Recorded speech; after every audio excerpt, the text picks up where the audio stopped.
भाजपा नेता द्वारा कांग्रेस सरकार की विफलताओं की लिस्ट गिनाई, कहा उंगलियां कम पड़ रही। नमस्कार, खबरों की दुनिया में आपका स्वागत है और आप देख रहे हैं G7 न्यूज। हम बात कर रहे हैं अंबिकापुर जिला के कद्दावर युवा नेता गोपाल सिन्हा की, जिन्होंने कांग्रेस सरकार की योजनाओं की विफलता पर सीधा सीधा हमला किया है। भ्रष्ट कांग्रेस सरकार की फेलियर योजना, गौठान, नरवा गरबा तथा घुरवा सहित अन्य मुद्दों पर सरकार को घेरने की कोशिश की है।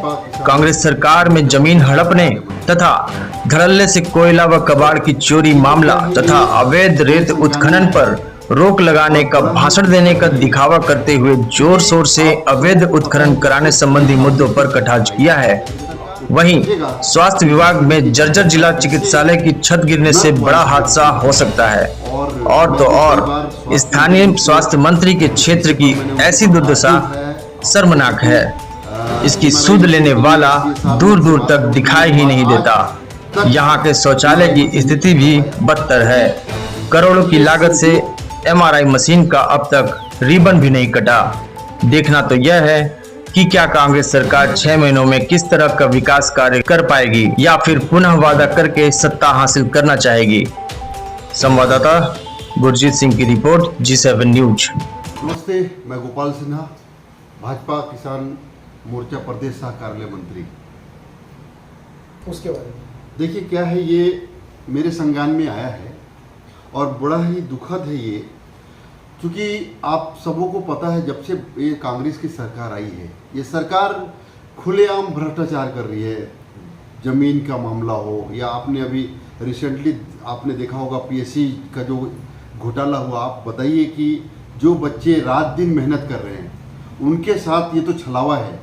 ये नवयुवक जीवन में कभी कांग्रेस को माफ़ नहीं करेगी। और ये जो जिनके 6 बच्चे हैं उसको संतानहीन बताकर जमीन हड़प लेना और उसके बाद ये कार्रवाई ना करना, कहीं ना कहीं प्रशासन के ऊपर भी ये बहुत बड़ी प्रश्न चिन्ह है कि आखिर क्या कारण है कि वो सतीश बारी जी के ऊपर कार्रवाई नहीं कर रही है। देखिए वो तो निश्चित रूप से दिख रहा है, ये घोटाले हुए हैं वो तो जग जाहिर है। आप मुझे बताइए ये कैसे संजोग हो सकता है कि PSC के जो चेयरमैन हैं उनके 2-2, 3-3 उनके घर से सदस्यों का PSC में सिलेक्शन हो रहा है। और आपने देखा होगा कांग्रेस के जो कुछ नेतागण हैं उनके भी बच्चों का सिलेक्शन हुआ है। तो ये निश्चित रूप से PSC के जो नियुक्ति हुई उस पर व्यापक तरीके से घोटाला हुआ है। उसमें बहुत व्यापक मतलब मुझे लगता है बहुत बड़ा स्कैम है। इस पर CBI जांच होनी चाहिए। आखिर जो लोग दोषी है उनके ऊपर कार्रवाई भी होनी चाहिए, क्योंकि ये पूरे प्रदेश के युवाओं के साथ छल है। देखिए निश्चित रूप से कांग्रेस की जो सरकार बनी है ये हर मोर्चे पे इनका एक काम है भ्रष्टाचार, भ्रष्टाचार और सिर्फ भ्रष्टाचार।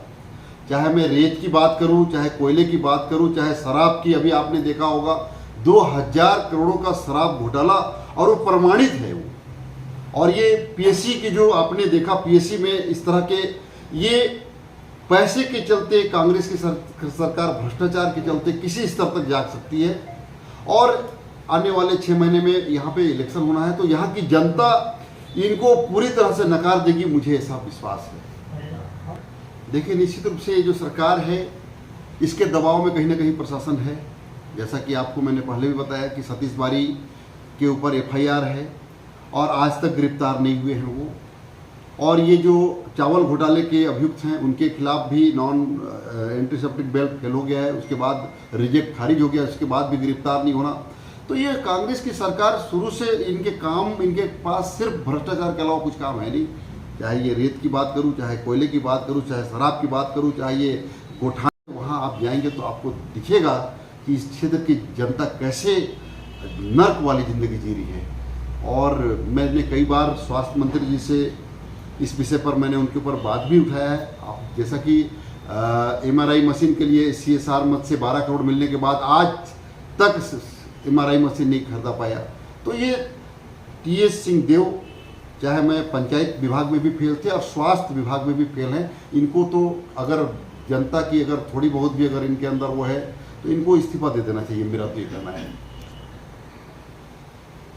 बिल्कुल होना चाहिए। जैसा कि आप देख रहे हैं कि TS सिंहदेव सरगुजा अंबिकापुर विधानसभा से निर्वाचित होते आए हैं 15 सालों से, और ये एम्स बिलासपुर आप देख रहे होंगे, बिलासपुर रायपुर चूँकि अब 4 लेन है, मुझे नहीं लगता कि बहुत ज़्यादा कनेक्टिविटी की भी दिक्कत है। कई ट्रेनें चलती है तो बिलासपुर के लोग चाहें तो रायपुर जाके ट्रीटमेंट करा सकते हैं एम्स में, क्योंकि एम्स वहाँ पे ऑलरेडी है। यहाँ पे आप देख रहे हैं कि ये दूरस्थ ये अंचल, ग्रामीण अंचल है, ये वनांचल है, यहाँ पे ट्राइबल्स हैं, यहाँ पे यहाँ की जो जनता है उनको सही मायने में एम्स की आवश्यकता है। बिलासपुर में एम्स खोलना ये इस क्षेत्र की जनता के साथ धोखा है।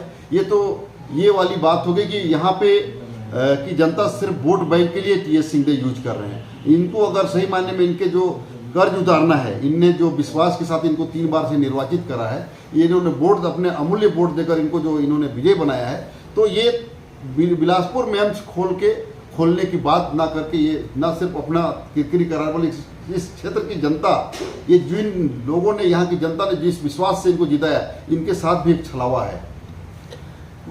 देखिए, ये कांग्रेस की सरकार है, इसकी कथनी और करनी में जमीन आसमान का अंतर है। इन्होंने 36 वादे किए थे, जिसमें शराबबंदी, बेरोजगारों को भत्ता, किसानों को बोनस। आपने देखा होगा ना, इन्होंने किसी बेरोजगार को भत्ता दिया, और इन्होंने क्राइटेरिया बनाया तो ऐसा क्राइटेरिया बनाया कई सारे बेरोजगार इस बेरोजगारी भत्ता से वंचित रह जाएंगे। दूसरा, शराबबंदी, जिस शराब से इतना पैसा काला धन कमा रहे हैं तो उसको बंद कहाँ से करेंगे। इनके पास धन उपार्जन का एकमात्र तरीका है तो काला बाजारी, चाहे मैं कोयले की कहूँ, चाहे रेत की कहूँ, चाहे शराब की कहूँ। निश्चित रूप से इनके घर पे शराब बना रहे हैं, ये मिलावटी शराब बेच रहे हैं, और कहीं ना कहीं हमारे गरीब भाई शराब को पी के बीमार पड़ रहे हैं। ये तो पैसे के साथ साथ गरीबों के जान के साथ खिलवाड़ कर रहे हैं। तो ये इनके जो घोषणा थे, ये सारे घोषणा ये बुनियाद थे, और ये एक भी घोषणा पूरा नहीं किए। ये सिर्फ